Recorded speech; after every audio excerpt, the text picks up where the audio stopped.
ಎಲ್ಲರಿಗೂ ನಮಸ್ಕಾರ ರೀ. ಹೆಂಗದಿರಿ? ನಾನು ಶ್ವೇತಾ. ಜಗತ್ನ್ಯಾಗ ನಡೆದಿರೋ ಸುದ್ದಿನ ನಮ್ಮ ಉತ್ತರ ಕರ್ನಾಟಕ ಭಾಷೆದಾಗ ಹೇಳಲಿಕ್ ಬಂದೀನಿ. ಮಸ್ತ್ ಚಾ ಕುಡ್ಕೋತ ಖಡಕ್ ಮಿರ್ಚಿ ಮಂಡಕ್ಕಿ ನೋಡ್ರಿ. ನೋಡಿ ಸುಮ್ ಕುದ್ರಬೇಡ್ರಿ. ಮತ್ತ ನಮ್ಮೆಲ್ಲಾ ವಿಡಿಯೋಸ್ಗಳನ್ನ ಲೈಕ್ ಮಾಡ್ರಿ. ನಿಮಗೇನ್ ಅನಿಸ್ತದ ಕಮೆಂಟ್ ಮಾಡ್ರಿ. ನಿಮಗ್ ಗೊತ್ತಿದ್ದವ್ರಿಗೆಲ್ಲ ಶೇರ್ ಮಾಡ್ರಿ. ಇನ್ನು ನಮ್ಮ TV Vikrama digital channel subscribe ಮಾಡುವುದಂತೂ ನೆನಪು ಹಾರ್ಬೇಡ್ರಿ.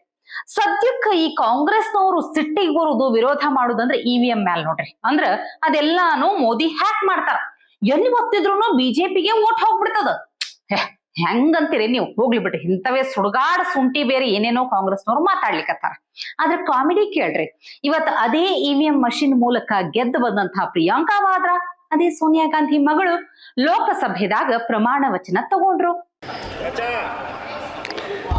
मैं प्रियंका गांधी वाड्रा, जो लोकसभा की सदस्य निर्वाचित हुई हूँ, सत्यनिष्ठा से प्रतिज्ञान करती हूँ कि मैं विधि द्वारा स्थापित भारत के संविधान के प्रति सच्ची श्रद्धा और निष्ठा रखूँगी। मैं भारत की प्रभुता और अखंडता अक्षुण्ण रखूँगी तथा जिस पद को मैं ग्रहण करने वाली हूँ उसके कर्तव्यों का श्रद्धापूर्वक निर्वहन करूँगी।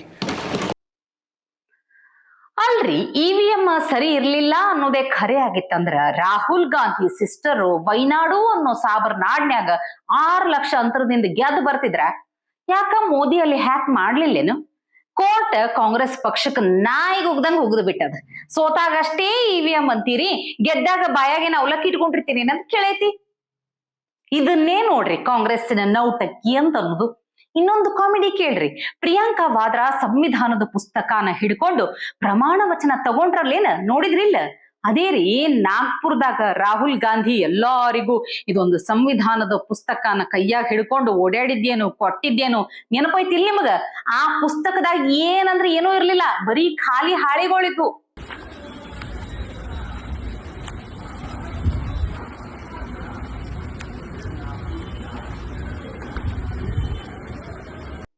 ಅಲ್ಲ, ಎಲ್ಲಿ ಅದೇ ಖಾಲಿ ಪುಸ್ತಕನ ಇಟ್ಕೊಂಡು ಅಕ್ಕಯ್ಯ ಪ್ರಮಾಣ ವಚನ ತಗೊಂಡ್ರ ಅಂತ ಡೌಟ್ ಬರ್ಲಿಕ್ಕತ್ತದ. ಇರ್ಲಿ ಬಿಡ್ರಿ, ಹೆಂಗೋ ತಲಿನೂ ಖಾಲಿ ಪುಸ್ತಕನೂ ಖಾಲಿ ಮ್ಯಾಚಿಂಗ್ ಆಗ್ಬಹುದು. ಆದ್ರೆ ಏನಾರ ಹೇಳ್ರಪ್ಪ ನೀವು, ಈ ಜೋಕರ್ ಸಿಸ್ಟರ್ ಬ್ರದರ್ ಇಂದ ಸಂಸತ್ನ್ಯಾಗ ಇನ್ನೊಂದಷ್ಟು ಎಂಟರ್ಟೈನ್ಮೆಂಟ್ ಅಂತ ಗ್ಯಾರಂಟಿ ಸಿಗ್ತದ. ಇವಿಎಂ ಬಗ್ಗೆ ಮಾತಾಡ್ಲಿಕ್ಕತ್ತಿರೋ ಜೋಕರ್ ಕಾಂಗ್ರೆಸ್ಸಿಗರು ರಾಜೀವ್ ಗಾಂಧಿ ಅತ್ತಿದ್ದನ್ನು ಒಂದು ಸಲ ನೆನಪು ಮಾಡ್ಕೋಬೇಕು. ಅವಾಗ ಬ್ಯಾಲೆಟ್ ಪೇಪರ್ ಇತ್ತು, ಇವಿಎಂ ಮಷಿನ್ ಇರ್ಲಿಲ್ಲ. ರಾಜೀವ್ ಗಾಂಧಿ ಏನಂದಿದ್ರು? ಬ್ಯಾಲೆಟ್ ಪೇಪರ್ ಇಂದ ಅನ್ಯಾಯ ಆಗ್ಲಿಕ್ಕತ್ತದ ಅಂತಂದಿದ್ರು. बीजेपी के पिछले पार्लियामेंट में लोकसभा में 86 सीट आई। उनकी 86 सीट जीतने की ताकत तो आज तक नहीं बनी। उनका वोट मुश्किल से 8% का बढ़ के 12%, 8% से 2 सीट मिली, 12 पे उन्हें 86 सीट मिल गई। ये तो हिसाब जुड़ता नहीं, गलत बनता नहीं तो इस हिसाब से तो कांग्रेस को 500 सीट जीतते हैं। तो कुछ ಅದೇ ಈಗ ಹೊಸ ರಾಗ ಶುರು ಆಗ್ಯದ. ಗೆದ್ದಲ್ಲೆಲ್ಲ ಸುಮ್ಮನಿರೋದು, ಸೋತಲ್ಲಿ ಇವಿಎಂ ಸರಿ ಇಲ್ಲ ಅಂತ ಅನ್ನೋದು. ಅಂದ್ರ ನೋಡ್ರಿ, ಸೋಲನ್ನು ಒಪ್ಕೊಳ್ಳೋದಿಲ್ಲ, ತಾವು ವೀಕ್ ಆಗಿವಿ ಅನ್ನೋ ಸತ್ಯನ ತಮಗೆ ಅರಗಿಸ್ಕೊಳ್ಳಿಕ್ ಆಗಕತ್ತಿಲ್ಲ. ಅಂಥದ್ರಾಗ ಇಂಥ ಪಕ್ಷ ದೇಶನೇ ಆಳುವಂತಹ ಕನಸು ಕಾಣ್ತದಲ್ಲ, ಹತ್ತೆರೇಕಿ. ಇನಿ ಬಾಂಗ್ಲಾದೇಶದಾಗ ಇಸ್ಕಾನ್ ಸಂಸ್ಥೆಯನ್ನ ಟೆರರಿಸ್ಟ್ ಗ್ಯಾಂಗ್ ಅಂತ ಹೇಳಿ ಕರೆದು ಬ್ಯಾನ್ ಮಾಡ್ಲಿಕ್ಕೆ ಹೋದ್ರು. ಚಿನ್ಮಯ್ ಕೃಷ್ಣ ಅನ್ನೋ ಸಂತನನ್ನ ಉಗ್ರಗಾಮಿ ಅಂತ ಹೇಳಿ ಅರೆಸ್ಟ್ ಮಾಡಿದ್ರು. ಇದು ನಿಮಗೆಲ್ಲರಿಗೂ ಗೊತ್ತಿರುವಂತಹ ವಿಚಾರ. ಆದ್ರ ಬಾಂಗ್ಲಾದೇಶದ ಪ್ರವಾಹದ ಸಂದರ್ಭದಾಗ ಇದೇ ಇಸ್ಕಾನ್ ಅವರಿಗೆ ಅನ್ನ ನೀರು ಕೊಟ್ಟಿದ್ರಪ್ಪ. খাবার জন্য সবাই কতটা অস্থির হয়ে আছে।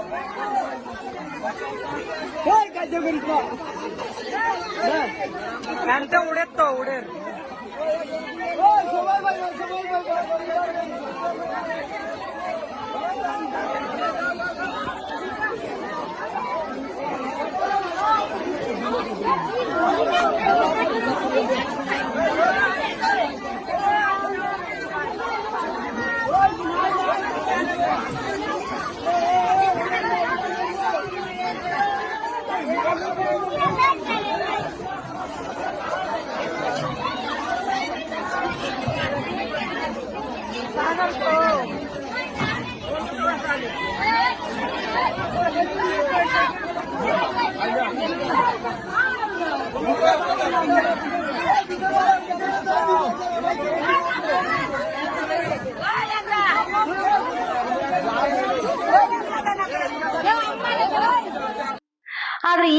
ಅವ್ರನ್ನೇ ಅರೆಸ್ಟ್ ಮಾಡಿಸಿ ಜೈಲಿಗೆ ಹಾಕ್ಸಾರ. ಬಾಂಗ್ಲಾದೇಶ ತನ್ನ ಹೆಣದ ಪೆಟ್ಟಿಗೆಗೆ ಮೊಳಿನ ತಾನೇ ಜಡ್ಕೊಳಿಕತ್ತದ. ಅದ್ ಎಷ್ಟರ ಮಟ್ಟಿಗೆ ಹಿಂದೂಗಳ ಮೇಲೆ ದ್ವೇಷ ಅಂತೀರ್ ನೀವು ಕೇಳಬಾರ್ದು. ಮಾರ್ಕೆಟ್ನ್ಯಾಗ ಸಹಿತ ಹಿಂದೂ ವ್ಯಾಪಾರಿಗಳು ಇರಬಾರ್ದಂತ ಇರಂಗಿಲ್ಲ ಅಂತ ಅಲ್ಲಿ. ಫಣಿ ಭೂಷಣ್ ಅನ್ನೋರು ಅಂಗಡಿ ಮ್ಯಾಲ ಹೆಂಗ ನುಗ್ಗಿ ಹಲ್ಲೆ ಮಾಡ್ತಾರ ನೋಡ್ರಿ. ಇದು ಬರೇ ಸ್ಯಾಂಪಲ್ ಅಷ್ಟೇ. ದಿನ ದಿನ ಅಲ್ಲಿ ಇದೇ ಕತೀರಪ್ಪ. ಹಿಂದೂಗಳನ್ನು ಹುಡುಕ್ರಿ, ದಾಳಿ ಮಾಡ್ರಿ ಅನ್ನೋ ತರ ನಡೆದು ಬಿಟ್ಟ ನೋಡ್ರಿ. ಇನ್ನು ಪಾಕಿಸ್ತಾನದ ಕತಿ ಏನ್ ಕೇಳ್ತೀರಾ? ಅಲ್ಲಂತೂ ಮಂದಿದ ದಂಗೆ ಗದ್ಲ ಇದೇ ಇರ್ತಾವ್. ರಾವಲ್ಪಿಂಡಿ ಆಯ್ತು, ಇಸ್ಲಾಂ ಆಯ್ತು, ಈ ಬಾಂಬ್ ಬ್ಲಾಸ್ಟ್ ಅದು ಇದು ಅಂತೂ ಬಹಳ ಕಾಮನ್ ಬಿಡ್ರಿ ಅಲ್ಲಿ. ಈಗ ಒಂದು ದೊಡ್ಡ ಕಂಟೈನರ್ ಮೇಲೆ ಏರಿ ಕುಂತ ನಮಾಜ್ ಮಾಡ್ಲಿಕ್ಕತ್ತಿದ ಒಬ್ಬ ಮನುಷ್ಯನ ಪಾಕಿಸ್ತಾನಿ ಪೊಲೀಸರು ಹೇ ಮಸೀದಿದಾಗೇನ ಬಟ್ಟಿ ತೊಳಿತೇನೋ ಅಲ್ಲಿ ಹೋಗಿ ನಮಾಜ್ ಮಾಡು ಅಂತ ಹೇಳಿ ನುಗ್ಸ್ಬಿಟ್ರು. ಮತ್ ಈ ವಿಡಿಯೋ ನೋಡಿ ಅಲ್ಲಿನೂ ಹಿಂದುತ್ವ ಪಕ್ಷ ಐತೆ ಅಂತ ಹೇಳಿ ಮಾತಾಡಿ ಅಗ್ಗಾಗ್ಲಿಕ್ಕೆ ಹೋಗ್ಬೇಡ್ರಿ. रेंजर्स वालों ने ये बंदा नमाज पढ़ रहा है, रेंजर्स वालों ने इसको घेरे में ले लिया है, आप देख सकते हैं। वो देखें, वो रेंजर्स वालों ने वो पकड़ लिया उसे, वो नीचे गिरा रहे हैं, वो देखें वो नीचे गिरा रहे हैं, वो रेंजर्स वालों ने नीचे, वो रेंजर्स वालों ने बंदे को ಈ ರಾಹುಲ್ ಗಾಂಧಿ ಪಕ್ಷಕ್ಕ ಅದೆಲ್ಲಿಂದ ಸುಪ್ರಿಯಾ ಶ್ರೀನಾಟಿ ಅನ್ನೋ ಅಕ್ಕಯ್ಯ ವಕ್ತಾರಿಯಾಗಿ ವಕ್ರಿಸ್ಕೊಂಡ್ರೋ ಏನೋ ಯಾರಂತ ಗೊತ್ತಾಯ್ತಿಲ್ಲ. ಅದೇ ರೀ ಲೋಕಸಭೆದಾಗ ಕಾಂಗ್ರೆಸ್ 99 ಗೆದ್ದು ಹೀನಾಯವಾಗಿ ಸೋತಾಗ ಕೊಣಕೊಂತ ಬಂದಿದ್ಲು ನೋಡ್ರಿ ಆಕಿನೇ ರೀ. ಈಗ ಆಕಿ ವಾಶ್ಔಟ್ ಅನ್ನೋ ಶಬ್ದದ ವಿಚಾರಕ್ಕ ವಾಶ್ಔಟ್ ಆಗ್ಲಿಕ್ಕೆ ತಾವೇ. ಮಹಾರಾಷ್ಟ್ರ ಚುನಾವಣೆದಾಗ ಕಾಂಗ್ರೆಸ್ ವಾಶ್ಔಟ್ ಅನ್ನೋದನ್ನ ನೋಡಿ ಅಕ್ಕಗ ಫುಲ್ ಸಿಟ್ಟು ಬಂದೈತಿ. ಈ ಟಿವಿನ್ಯಾಗ ಆಂಕರ್ಸ್ ಆ ಶಬ್ದ ಬಳಸಿದ್ರ ಸಾಕತ್ತ ಅಕ್ಕಂದ BP ಏರ್ ಬಿಡ್ತೈತಂತ. ಆದ್ರ ಬಹಳಷ್ಟು ಸಲ ಅವರೇ ಈ ಶಬ್ದನ ಬಳಸಿ ಟ್ರೋಲ್ ಆಗ್ಲಿಕತ್ತಾರ.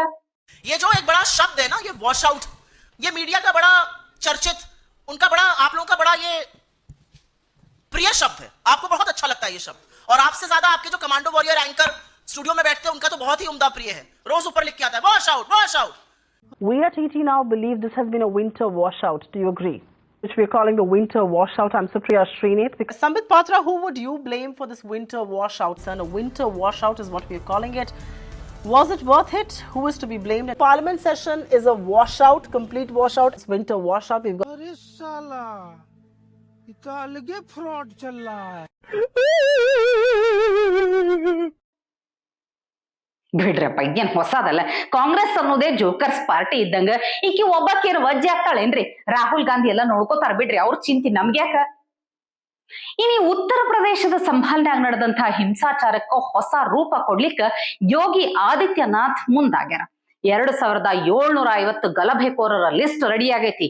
CCTV ಎಲ್ಲ ಚಂದಂಗ ನೋಡಿ ಐಡೆಂಟಿಫೈ ಮಾಡ್ಯಾರ. ಅದ್ರಾಗ ಈಗ ಬಹಳಷ್ಟು ಮಂದಿ ರಾಜ್ಯ ಬಿಟ್ಟು ರಾತ್ರೋರಾತ್ರಿ ರೈಲ್ ಏರ್ ಪರಾರಿ ಆಗ್ಬಿಟ್ಟಾರಂತ. ಈಗ ಅವತ್ತಿನ ದಿನ ಏನೆಲ್ಲಾ ಸಾರ್ವಜನಿಕ ಸಂಪತ್ತೆಲ್ಲ ನಷ್ಟ ಆಯ್ತು ನೋಡ್ರಿ. ಅದನ್ನೆಲ್ಲ ಮುಸ್ಲಿಂ ಗಲಭೆಕೋರರು ಅಂದ್ರ ಯಾರ್ಯಾರ ಕಲ್ಲು ಒಗದಾರಲ್ಲ ಅದೇ ಮಂದಿಲಿಂದ ವಸೂಲಿ ಮಾಡುವಂತ ಮೆಗಾ ಪ್ಲಾನ್ ನಡೆದೈತಿ. ಕೋಟಿ ಕೋಟಿ ಗಟ್ಲೆ ನಷ್ಟ ಆಗೈತಿ. ಅದ್ ಹೆಂಗ ಅವ್ರು ಎಲ್ಲಿಂದ ತರ್ತಾರ ಅಂತ ಕೇಳಿದ್ರೆ ನೀವ ನೋಡ್ರಿ, ಅವ್ರ ತಮ್ಮ ಮನಿಯರೇ ಮಾರ್ಬೇಕು, ಅಂಗಡಿ ಇದ್ರ ಅಂಗಡಿನೂ ಮಾರ್ಬೇಕು, ತಮ್ಮ ಹೆಂಡತಿ ಬಲಿ ಬಂಗಾರ ಇತ್ತಂದ್ರ ಅದನ್ನೂ ಮಾರ್ಬೇಕು. ಮತ್ತಿನ್ನೇನ್ ಹೇಳ್ರಿ, ಕಲ್ಲು ಒಗದು ಬೆಂಕಿ ಹಚ್ಚು ಮುಂದ ಯೋಚನೆ ಮಾಡ್ಬೇಕಾಗಿತ್ತು. ಇಂಥ ಯೋಚನೆ ಬರ್ಬೇಕಾಗಿತ್ತು. ಎಂಥ ಅಪಾಯನ ಮೈ ಮೇಲೆ ಎಳ್ಕೊಳಿಕತ್ತೀವಿ ಅಂತ ಹೇಳಿ ಅದು ಬಂದಿಲ್ಲ ಅಂದ್ಮೇಲೆ ಇನ್ನೇನ್ ನೋಡ್ರಿ, ಮತ್ತಿನ್ನೇನ್ ಮಾಡ್ತೀರಿ ಹೇಳಿ ಕೇಳಿ. ಅದು ಯೋಗಿ ರಾಜ್ಯ ನೋಡ್ರಿ. ತಲಿ ಕೆಟ್ಟವರು ಬಾಲ ಬಿಚ್ಚಬಹುದು, ಆದ್ರ ತಲಿ ಕೆಟ್ಟವರು ಬಾಲ ಕಟ್ ಮಾಡ್ಬಿಡ್ತಾರಲ್ಲಿ. UP ಪೊಲೀಸ್ ಅಂತೂ ಒಬ್ರನ್ನು ಬಿಡು ಮಾತೇ ಇಲ್ಲ ಅಂತ ಖಡಕ್ ಆಗಿ ಹೇಳ್ಬಿಟ್ಟಾರ. ಮತ್ತಿನ್ನೇನ್ರಿ, ಅವರು ಧರ್ಮಕ್ಕಾಗಿ ಸೇವೆ ಮಾಡ್ರೋ ಮಬ್ಬ ಮಕ್ಕಳೇ ಅಂತಂದ್ರ ಸಾರ್ವಜನಿಕರ ಆಸ್ತಿ ಪಾಸ್ತಿ ಹಾಳು ಮಾಡ್ತೀನಿ ಅಂತಾರಲ್ಲ, ಅನುಭವಿಸ್ಬೇಕು ಬಿಡ್ರಿ. तो छर्रे लगे हैं, सारी चीज़ें, गोलियां, पथराव, वो समय वो मंजर यदि आप होते तो देखते. इतने लोग थे यहाँ जो प्रभावशाली लोग हैं, यदि वो चाहते तो वो रुक सकते थे. एक आवाज़ पे उनके जब आ सकते हैं तो एक आवाज़ पे रुक नहीं सकते क्या?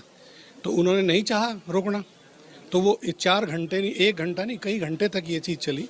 तो कुछ लोग उसमें बीच में आके उसको रोक सकते थे, भाई क्या हो रहा है क्या नहीं. पुलिस ने किसी भी मतलब हर तरह का लाउड स्पीकर से बोल करके हर तरीके से पुलिस ने सिचुएशन को, और अपने आप में लगातार हमारे 20-22 पुलिसकर्मी जख्मी हुए हैं. पूरी स्थिति को देखते हुए भाई स्थिति खराब ना हो कुछ ना हो, जब लगे भाई बिल्कुल ही ऐसी स्थिति है तब भी टीयर गैस का प्रयोग हम करते रहे लगातार. ಈ ಅಯ್ಯಪ್ಪನ ದರ್ಶನಕ್ಕೆ ಹೋಗ್ಲಿಕತ್ತಿರೋರ್ಗಿ ಗಜರಾಜ ದರ್ಶನ ಕೊಟ್ಟ. ಅದ್ ಎಂಥ ಚಂದದ ಘಳಿಗೆ ಅಂತಂದ್ರ ಆ ಆನಿ ತಾನಾಯ್ತು ತನ್ನ ಪ್ರಯಾಣ ಆಯ್ತು ಅನ್ನೋ ತರ ಶಾಂತವಾಗಿ ಹೋಗ್ಲಿಕ್ಕತ್ತೈತ್ ನೋಡ್ರಿ. ಸ್ವಾಮಿ ಶರಣಮಯ್ಯಪ್ಪ, ಸ್ವಾಮಿ ಶರಣಮಯ್ಯಪ್ಪ, ಸ್ವಾಮಿ ಶರಣಮಯ್ಯಪ್ಪ, ಸ್ವಾಮಿ ಶರಣಮಯ್ಯಪ್ಪ, ಸ್ವಾಮಿ ಶರಣಮಯ್ಯಪ್ಪ.